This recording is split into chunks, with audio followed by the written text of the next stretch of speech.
Tadi saya sampaikan bahwa mafia tanah itu kan suatu organisasi yang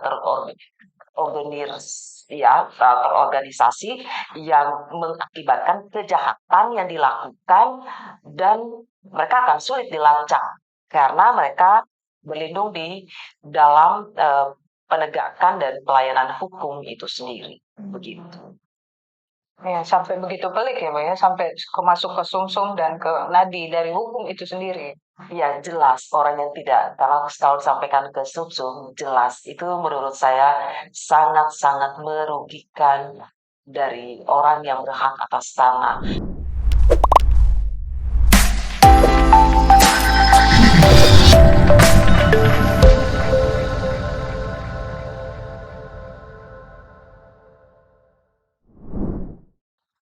Selamat siang, Ibu. Selamat siang, Mbak. Di new normal ini kegiatan padat ya?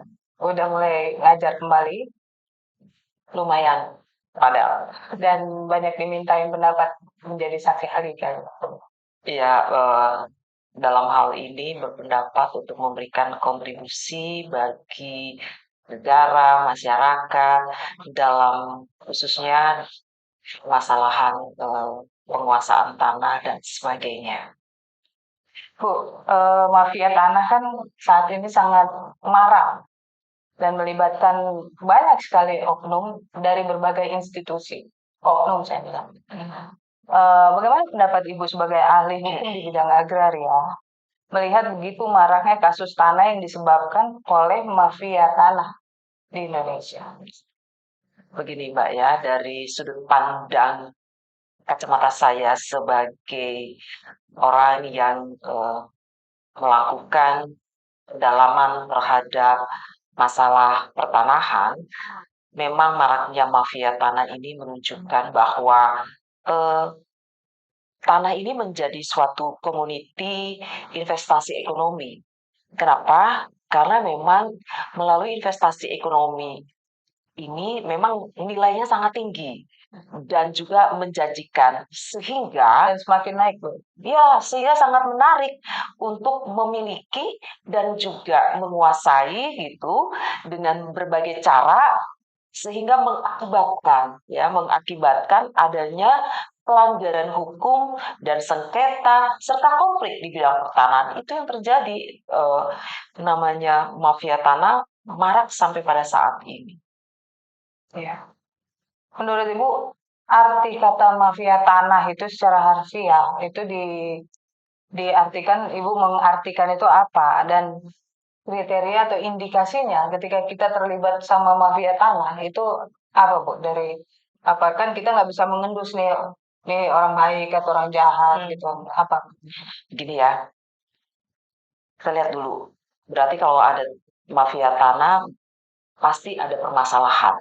Nah, karena ada permasalahan tanah yang semakin pelik gitu ya, semakin pelik dan ruwet sehingga melibatkan para mafia tanah. Nah, para mafia tanah ini melakukan kejahatan. Nah, kejahatan yang terorganisasi yang mengakibatkan kejahatan mereka itu sulit dilacak. Karena sulit dilacak, dari sudut pandang mana? Dari sudut pandang hukum. Sebab mereka berlindung dalam penegakan dan pelayanan hukum. Nah, gitu. Nah, sekarang kalau berbicara tentang kriterianya ya. Nah, kalau kriteria dari mafia tanah ini banyak ya. Pertama, bisa terjadi sengketa. Bisa terjadi sengketa, bisa terjadi konflik, bisa terjadi juga hal-hal yang menyebabkan ada pihak-pihak yang merasa dirugikan. Kenapa? Karena dia merasa bahwa itu tanahnya dia tidak pernah menjualkan, tetapi ternyata sudah dikuasai oleh orang lain. Nah, akhirnya mereka mengambil suatu langkah, ya sudah silakan saja melalui pengadilan. Dari pengadilan pada akhirnya setelah mereka menggugat, justru dikatakan mereka tidak berhak, dikalahkan. Nah, inilah yang pada akhirnya saya bisa mengatakan bahwa mafia tanah ini kalau dilihat dari kriteria selain terjadi sengketa, terjadi konflik, terjadi juga calo-calo tanah ada di sana, makelar-makelar tanah juga dalam harus ini ya harus dilakukan suatu tindakan yang tegas apabila mereka melakukan indikasi-indikasi pidana maka harus ditindaklanjuti. Ya. Jadi mafia tanah itu eh, banyak sekali hingga merasuk sampai ke sumsum atau nadi hukum itu sendiri ya Bu ya. Ya, karena gini ya, kalau kita bicara kalau sampai ke nadi, ya, karena bentuk-bentuk dari praktek mafia hukum saya sampaikan gitu ya. Selain mereka itu calo-calo kasus, jual beli kasus tanah, lalu juga ada pungutan-pungutan liar, lalu juga ada suap menyuap, dan bahkan juga di dalamnya itu termasuk tadi saya sampaikan bahwa mafia tanah itu kan suatu organisasi yang terorganisasi yang mengakibatkan kejahatan yang dilakukan dan mereka akan sulit dilacak karena mereka berlindung di dalam penegakan dan pelayanan hukum itu sendiri. Begitu. Ya, sampai begitu pelik ya, Bu ya, sampai masuk ke sumsum dan ke nadi dari hukum itu sendiri. Ya jelas orang yang tidak kalau disampaikan ke sumsum jelas itu menurut saya sangat-sangat merugikan dari orang yang berhak atas tanah. Nah di sini saya mengatakan nyata prinsip hormatan kepada mereka yang mempunyai etikat baik terhadap tanah bisa dicabik-cabik. Kenapa? Karena sebagaimana saya sampaikan, mereka tidak pernah merasakan menjual tanah tersebut. Lalu kemudian dikuasai oleh pihak lain. Lalu kemudian pada akhirnya kita tahu bahwa di dalam konteks hukum tanah penyelesaian itu harus dilakukan secara musyawarah. Ya, pada titik yang maksimal. Tapi musyawarah tidak bisa ditemukan. Ayo main lintas dengan gugat. Nah, digugat di pengadilan, ya kalau sampai dikatakan kesumsum, pembuktian-pembuktian itu mereka bisa melakukan para mafia tanah ini melakukan dengan cara-cara yang seolah-olah itu benar, tapi sebenarnya itu tidak benar dalam prosesnya.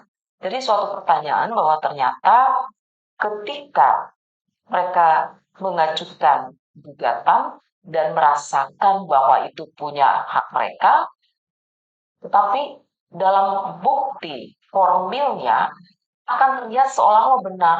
Tapi sesungguhnya proses secara formil itu tidak dilakukan dengan benar. Nah, itu kan bagian dari juga mafia-mafia tanah yang mungkin juga bukan hanya ada pada masyarakat yang melakukan sebagai selaku mafia tanah, bisa dari pihak-pihak yang tentunya berkompeten dalam eh, melakukan dan juga memutuskan akan penguasaan tanah terhadap mereka yang sebenarnya berhak atas tanah tersebut. Dan itu kalau mereka yang berhak atas tanah tersebut karena mereka sudah melalui suatu prosedur yang benar atau dengan kata lain tanah tersebut turun-temurun mereka lakukan. Tapi karena mungkin mereka kekurangan dana tidak bisa mengajukan permohonan hak atas tanah tersebut sehingga itulah dipakai celah untuk bisa menguasai tanah tersebut dengan cara-cara seolah-olah legal tapi ternyata ilegal. Tadi kita sempat berdiskusi sedikit Bu, tentang pengadilan agraria. Jadi sebaiknya seperti pengadilan maritim kan hampir pilot project ada di pengadilan Jakarta Utara. Nah, apakah ini perlu pengadilan khusus? Karena kan tanah itu kan pelik dan panjang ceritanya. Kalau seandainya kita mau mengacu ke hukum perdata, mungkin bisa 100 tahun baru nanti ahli waris yang menggugat mungkin bisa menang dan bisa mendapatkan haknya kembali. Itu menurut Ibu gimana? Saya menilai demikian. Jika melihat suatu hal yang tadi Mbak sampaikan, pengadilan tanahan ya, saya pikir itu bagus sekali. Betul ya. Kenapa? Karena itu khusus di bidang tanahan. Karena selama ini yang saya lihat secara general saja dan unsurnya yang dilihat itu hanya dari sisi perdatanya. Tetapi unsur sebenarnya dari konteks hukum pertanahan itu harus dilihat ajas-ajasnya, sistem-sistem hukum tanah tersebut.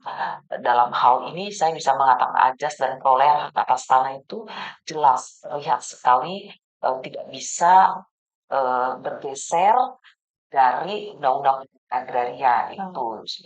Tapi kita kalau dalam pengadilan negeri yang dilihat tadi secara perdata, itu hanya konteks bila bicara perdata, bicara kepemilikan. Tetapi sistem dalam hal tata cara perolehan dan juga tata cara permohonan dan juga pemprosesnya, itu kan ada cara tersendiri dalam konteks hukum tanah. Jadi memang dalam hal ini jika ada, dan saya rasa bukan jika ada, tapi memang sudah waktunya ya untuk diadakan pengadilan pertanahan atau setidak-tidaknya komisi pemberantasan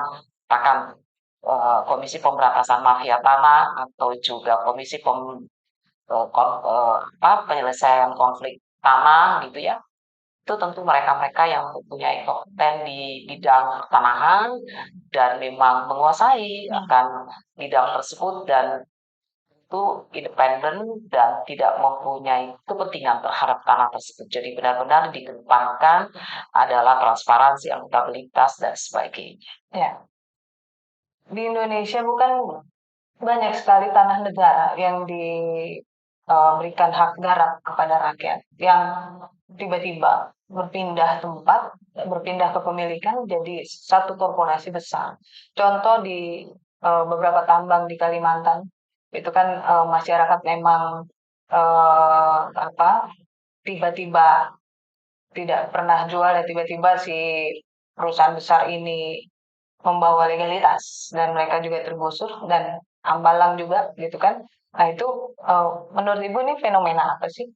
Eh, Pendapat Ibu apakah ini grand strategi bagian dari mafia tanah itu sendiri atau kebetulan kan nggak mungkin kebetulan dia langsung tiba-tiba ambil tanah yang beribu-ribu hektar itu kan gimana Bu? Dari awal tadi saya sudah mengatakan ya Mbak ya, kalau kita lihat tanah ini kan sesuatu hal yang sangat strategis, mempunyai nilai Dan investasi tadi ya sudah sangat tinggi dan memang sangat terbatas. Lalu bagaimana caranya untuk mendapatkan atau memperoleh tanah tersebut? Cara-cara yang sebagaimana dari awal tadi saya sampaikan. Kalau bicara tentang tanah negara, berarti tanah tersebut tidak ada alas hak di atas tanah tersebut langsung dikuasai oleh negara. Kalau melihat dalam tataran yuridisnya, memang setiap orang ataupun juga boleh mengajukan permohonan hak atas tanah, namanya tanah negara sesuai dengan peruntukan penggunaannya. hak guna pakai itu HGB Ada hak guna bangunan, ada hak pakai, ada hak guna usaha dan sebagainya, gantung dari permohonan dan peruntukan penggunaan tanah tersebut. Jadi lokasinya di mana, lalu kemudian selain lokasi, peruntukan penggunaan tanah untuk apa, kan gitu harus dilihat. Lalu kemudian dilihat juga kronologis hak atas tanahnya. Lalu ini yang mengajukan ini subjek hukumnya orang atau badan hukum. Dan tentu ada persyaratan-persyaratan. Tetapi tiba-tiba kalau terjadi pencaplokan dan sebagainya, berarti ini sudah melakukan suatu perbuatan melawan hukum. Perbuatan melawan hukum berarti ada unsur-unsur kesengajaan yang tentu tidak bisa dilepaskan dari suatu proses yang seharusnya dilakukan secara benar dalam permohonan hak atas tanah sebagaimana ketentuan yang diatur baik di dalam Undang-Undang Pokok Agraria dan turunannya peraturan pemerintah bahkan sampai sekarang tahun 2021 dikeluarkan hal tersebut. Tetapi ketika mau cepat saja yang penting dapat menguasai, maka dilakukanlah cara-cara yang tidak sesuai dengan prosedur tersebut. Maka saya bisa mengatakan bahwa dalam proses permohonan hak atas tanah tersebut ternyata ajas-ajas perolehan dan penguasaan tanah itu ditabrak. Ini tentu tidak sesuai dengan ketentuan hukum yang ada. Nah, di sini juga kita bisa melihat kenapa bisa mereka bisa memperoleh dengan cara-cara seperti itu ya, seperti kasus-kasus yang banyak faktor. Bisa juga itu terjadi karena memang tanah ini sangat strategis untuk investasi ekonomi. Dan yang kedua, bisa juga dilihat bagaimana proses dalam hal ini lembaga yang berwenang untuk memprosesnya bisa melakukan dalam tidak semuanya. Saya bisa bisa mengatakan, maaf bukan kembali, tapi saya mengembalikan atau mengatakan bahwa dia kembalikan lagi kepada persoalan masing-masing di institusi yang bersangkutan di dalam. Ini kan hati nurani dan moralnya sesuai dengan amanah yang diberikan dari negara ketika mereka melakukan tugas tanggung jawab. Ya seharusnya kan apa ya dilakukan itu dengan yang baik, transparan dan juga tanggung jawab itu. Tapi ketika itu diinjak atau ditabrakkan, maka hal-hal yang tidak sesuai dengan prosedur ya itu dilanggar. Nah ini mengakibatkan kerugian juga bagi negara pun juga, bahkan juga mungkin bagi masyarakat. Dalam hal ini adalah masyarakat, bisa masyarakat adat atau masyarakat yang mempunyai alas hak di situ yang tidak dilakukan. Mereka tidak tahu menahu, mereka hanya mengerti bahwa tanah tersebut adalah tanah mereka, tapi tiba-tiba sudah dicaplok sedemikian. Nah, itu karena apa? Karena mereka pertama tidak ada yang menginformasikan, lalu kemudian tidak diberikan edukasi bagaimana sih sebetulnya kalau hal peroleh hak tanah supaya legalitasnya itu ada kepastian hukum dan kepastian tanah tersebut ya, kepastian hukum dan kepastian haknya. Namun karena mereka tidak mengerti, itulah dipakai celah-celah yang demikian. Karena apa? Karena sosialisasi yang kurang sehingga tidak memahami akan arti pentingnya tanah itu untuk didaftarkan sehingga terjadilah hal pelanggaran-pelanggaran sebagaimana yang tadi saya sampaikan. Bicara pelanggaran-pelanggaran itu kan sebagai contoh saya mau tanya pendapat Ibu sedikit. Presiden Jokowi itu kan marak sekali membantu masyarakat dengan memberikan misalnya sertifikat gratis, pengurusan itu dipermudah. Tapi implementasi di lapangannya itu kan image dari masyarakat, kita mengurus surat tanah artinya sama dengan merogoh kocek sangat dalam kan gitu. Itu menurut Ibu gimana? Sebetulnya Presiden Jokowi itu sudah memberikan suatu program kerjanya yang kalau ingat ketika beliau masih menjadi saya bisa mengatakan waktu yang pertama ya, waktu beliau masih ini kan tahap kedua ya, beliau memimpin tahap pertama dengan program nawacitanya itu bagus sekali memberikan kepastian dan kepastian hak atas tanah, dan salah satu programnya juga selanjutnya adalah redistribusian tanah.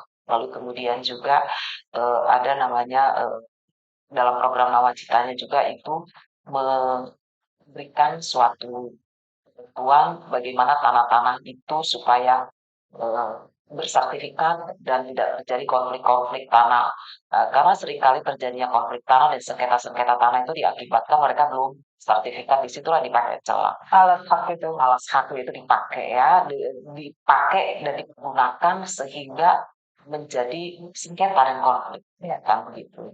Lalu kemudian program yang Pak Jokowi sudah lakukan ini sangat baik, kita harus dukung.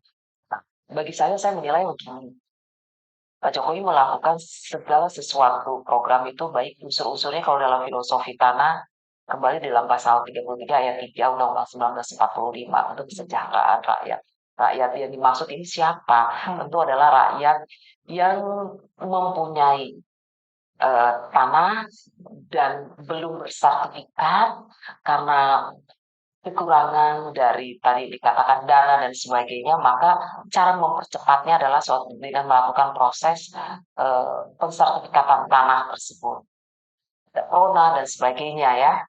Tetapi yang menjadi masalah adalah kenapa juga PRONA yang sudah dilakukan dengan cara yang baik, tetapi masyarakatnya juga ugal-ugalan juga dalam hal ini. Terkadang tanah itu dijual lagi kepada pihak yang lain.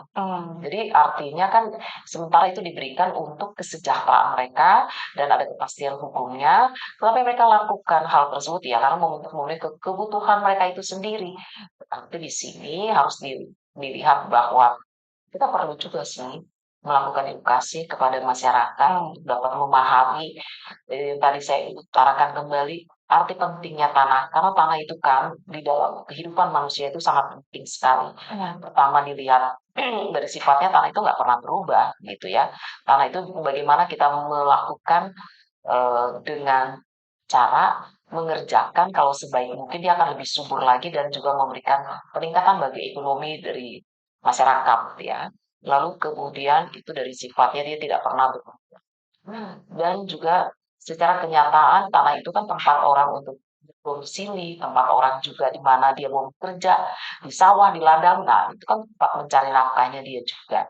Dan juga bagaimana juga melihat kepada tanah itu juga sebagian itu merupakan dari leluhur mereka dan sebagainya. Nah, sekarang pertanyaannya adalah kenapa juga hal-hal benturan-benturan yang terjadi sebagaimana tadi Mbak katakan, kok masih ada juga ya yang melakukan pembayaran dan sebagainya.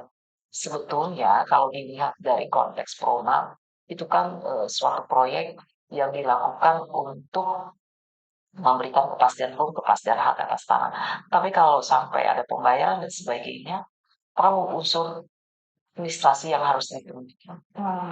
Ya, contohnya kita dibilang toilet umum, tapi terkadang keluarnya kita harus membayar dan sebagainya. Itu salah satu contoh gitu ya. Nah, jadi dengan demikian ya tadi saya katakan bahwa eh, yang namanya dari mafia hukum itu ya salah satunya janganlah terjadi pungutan-pungutan liar lagi. Hal tersebut. Itu sudah diperuntukkan penggunaannya dengan baik, proyek itu orientasinya sudah baik, tetapi ya kita yang penerima ini juga harus ada dalam menerima bahkan juga pelaksana itu ya seharusnya dikembalikan kepada ajas-ajas bagaimana sih ketika melakukan tugas tanggung jawab kan ada government ya pemerintah yang baik itu apa yang harus dilakukan di dalam melayani masyarakat. Makanya terjadi ya salah satunya pelanggaran-pelanggaran yang dilakukan itu sesuai dengan ajas kepatutan